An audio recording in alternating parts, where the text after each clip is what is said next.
LG Manoj Sinha, you are our only hope, ये कहना है डेंटल सर्जन्स का। यानी कि काफ़ी देर से जिस तरह से वो प्रोटेस्ट करते हुए नज़र आ रहे हैं, कभी आपने इनको अम्फला में देखा होगा, कभी सिटी में देखा होगा, अलग अलग जगहों पर ये लगातार इनका प्रोटेस्ट जो है वो जारी है। और आज ही आए हैं बीजेपी कार्यालय के बाहर, यानी कि प्रोटेस्ट को लेकर जिस तरह से अलग अलग एरिया ये चुन रहे हैं। और आज इन्होंने चुना है बीजेपी ऑफिस के बाहर का ये पूरा एरिया है। वहाँ पर देखिए, यहाँ पर हालांकि अंदर की बात की जाए तो ना ही कोई अंदर है फिलहाल। और बात की जाए जो यहाँ के जम्मू कश्मीर के प्रभारी हैं बीजेपी की तरफ से, रविंदर रैना जी, वो भी यहाँ पर नहीं हैं। इन्हीं से बात करेंगे, जानेंगे, क्योंकि जो भी इनकी बातें हैं ऊपर अगर बात की जाए तो सरकार तक तो पहुँच रही है, लेकिन उस पर कोई भी संज्ञान जो है वो नहीं लिया जा रहा है। यहाँ पर बात करते हैं।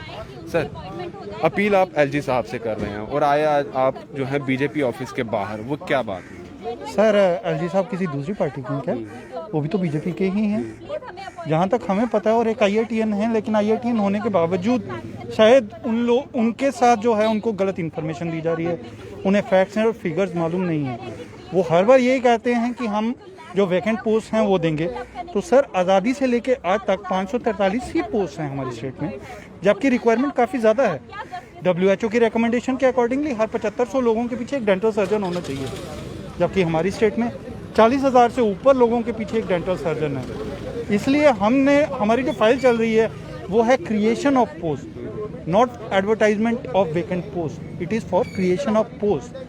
जब तक क्रिएशन नहीं होगी तो सर लोगों को फैसिलिटीज आपका कहना सही है। हर बार आपको जो है कवर किया जा रहा है और आपके प्रोटेस्ट का जो भी आपके जो कहना चाहते हैं, आपकी बात ऊपर तक पहुंच भी रही है कि कहाँ जो है आपको लग रहा है कि लैक रह रहा है, कि जो आपकी बात है उस तरीके से उनके समझ में नहीं आ रही है, जो चीज़ें आप मांग कर रहे हैं। सर, शायद ये ब्यूरोक्रेसी की बदौलत है।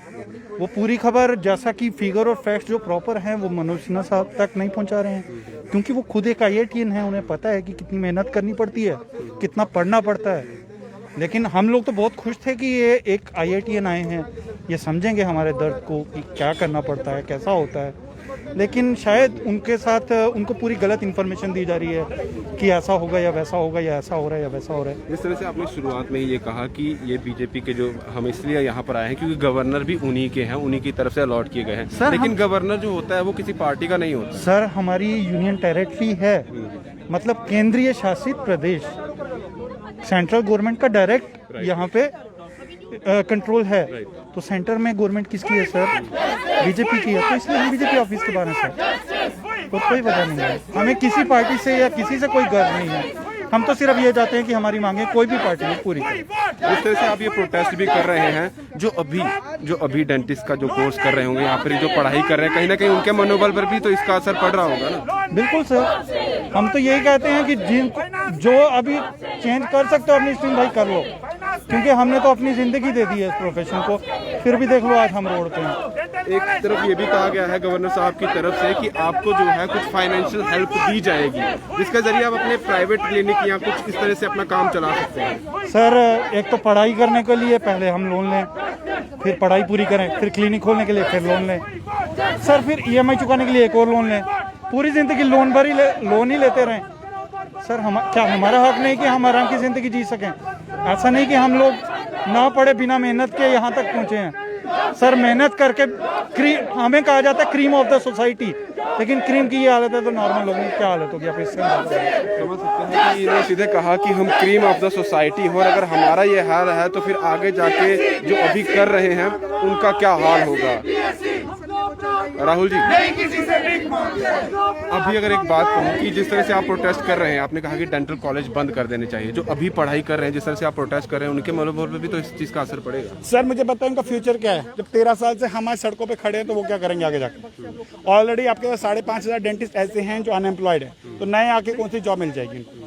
इससे अच्छा बंद कर दीजिए। एटलीस्ट वो नई अपनी लाइन चेंज करेंगे या दूसरा प्रोफेशन चेंज करेंगे। जो फाइनेंशियल असिस्टेंट की बात की जा रही है, वो क्या आप नहीं चाहते? सर, वो कोई एक्सेप्टेबल नहीं। मैं ऑलरेडी बोल रहा हूँ कि फाइनेंशियल असिस्टेंट कहीं से भी एक्सेप्टेबल नहीं है। आप लोन दे रहे हैं सर, वो हमें बैंक से भी ले सकते हैं, हम दूसरी स्कीम से भी ले सकते हैं, उसमें हमें कोई फायदा नहीं मिलेगा। ऑलरेडी डॉक्टर्स लोन ले चुके हैं। हमने अभी भी स्टेटमेंट दिया था पिछली बार भी, काफ़ी डॉक्टर्स ने शायद मीडिया में ही बोला था कि हम ऑलरेडी 25-25 लाख का लोन ले चुके, उसके ऊपर आप एक और बर्डन डाल रहे हैं उसके, जिसका उसका जो असर है पेशेंट पे भी आएगा, वो हम पे भी आएगा, तो हम कहाँ से भरपाई करेंगे। लंबे अरसे से आपकी ये मांग चल रही है, सालों से आपकी ये प्रोटेस्ट भी किया जा रहा है, लेकिन उस पर कुछ भी जो है डिसाइड नहीं हो रहा है। आपको कहाँ लग रहा है, कहाँ पे लायक आ रही, कौन सी चीज़ें जो है वो भी बदलने चाहिए जो आपके लिए बेनिफिशियल है? सर मैं पहले भी बोला है, मुझे नहीं पता सही जो फिगर एंड फैक्ट्स है वो एलजी सर तक नहीं जाते, तभी ऐसे प्रपोजल हमारे पास आते हैं। क्योंकि यूटी बनने पे तो सब अभी सर से मैंने बात की, उन्होंने भी कहा कि अब जो है सेंटर की तरफ से आता है, गवर्नर भी उन्हीं की तरफ से अलॉट किए गए हैं, तो इसलिए हम बात अपनी वहाँ रखना चाहते हैं।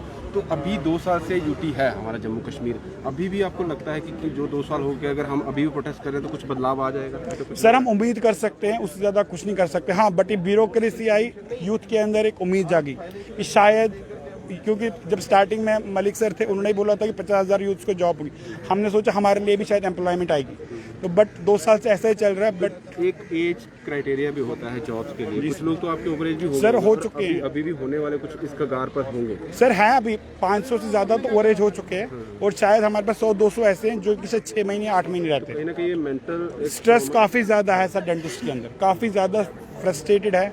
अब आधे शर्म से बाहर नहीं आते हैं, आधे अपना स्टेटस से बाहर नहीं आते हैं। अभी मतलब आपके मन में भी ये चीज़ सोची नहीं होगी कि हम एक डेंटिस्ट के तौर पर जाने वाले हैं, जो एक बहुत रेपुटेटिव कहा जाए एक पोस्ट रहती है, और अब हमें सड़कों पर आना पड़ रहा है अपनी उसी चीज़ को मांग को लेकर। कैसा क्या क्या करना चाहिए? सर देखिए, जो क्योंकि घर वाले भी तो डॉक्टर्स हैं, परेशान हाँ ही सर, हैं। डॉक्टर्स जो क्रीम ऑफ द सोसाइटी होता है, जब क्रीम ऑफ द सोसाइटी आपका रोड पे है तो आप बाकी यूथ के लिए क्या उम्मीद कर सकते हैं? जो वन ऑफ द बेस्ट, मतलब नीट पास करना होता है आपको, पूरे 5 साल पढ़ाई करके निकलना है, मतलब डॉक्टरी बनना हर एक सपना ही रहता है। जब वो सपना पूरा होता है उसके बाद अब सड़कों पे हैं। अभी भी एक तो तब आपका पैसा भी लगा, टाइम भी लगा, स्टिल आपको ये प्रोटेस्ट करने के लिए भी आपको एक जगह से दूसरे जाने के लिए आपका तेल लग रहा है, उसमें भी पैसा लग रहा है, और अपना टाइम आप यहाँ पर भी दे रहे हैं, तो कहीं ना कहीं दुख तो होता है कि क्या किया हमने। सर बहुत दुख होता है, सर दुख तो होता है, तभी हम यहाँ आके उम्मीद लगा रहे हैं कि शायद कुछ हो जाए। अभी शायद एलजी सर ने बोला डिस्ट्रिक्ट प्रोग्राम कोऑर्डिनेटर की पोस्ट के लिए हम सजेस्ट करेंगे, बट सर वो शायद 20 से 21 पोस्ट है, उससे क्या होगा? 5,500 डेंटिस्ट कहाँ से फिल होंगे? आप सोच, जब तक आप नई पोस्ट क्रिएट नहीं करेंगे, आपने खुद ही एक प्रोग्राम में बोला शॉर्टफॉल है डेंटिस्ट, जब आप खुद बोल रहे हैं शॉर्टफॉल है, एमबीबीएस की पढ़ाई करने वाले हैं, तो फिर क्यों नहीं आप इनके बारे में सोचें? आप तो कैरियर खराब करें, आप एक पूरा प्रोफेशन खतरे में। मैंने एलजी सर से ये भी बोला था कि बहुत सारे स्कैम्स चल रहे हैं डेंटिस्ट में, आप प्लीज़ इंक्वायरी बिठाइए, आप पता कीजिए, आपको खुद ही समझ आएगा कितने स्कैम्स हैं डेंटिस्ट में, बट कुछ कीजिए इसके लिए। कुछ करना बहुत ज़रूरी है। जिस तरह से इन्होंने कहा कि बहुत सारे स्कैम भी चल रहे हैं, बहुत सारी चीज़ें जो है वो सामने लानी चाहिए, लेकिन जो प्रोफेशन, ये जिसने कहा कि क्रीम ऑफ द जो सोसाइटी है वो कही जाती है, वो प्रोफेशनलिस्ट आज सड़कों पर हैं अपनी मांगों को लेकर, और लंबे समय से। हालांकि इन्होंने यही कहा कि होप सिर्फ हमें एलजी साहब से ही है, शायद वो कुछ करके दिखाएंगे, कुछ कर पाएंगे इनके लिए, और वो होप अभी भी इनकी कायम है। इससे ज़्यादा ये कह भी क्या सकते हैं और कर भी क्या सकते हैं। देखते हैं क्या जो इनकी होप है वो पूरी हो पाती है। दीपक भंडारी के साथ Rahul Singh, the state central के लिए, नमस्कार।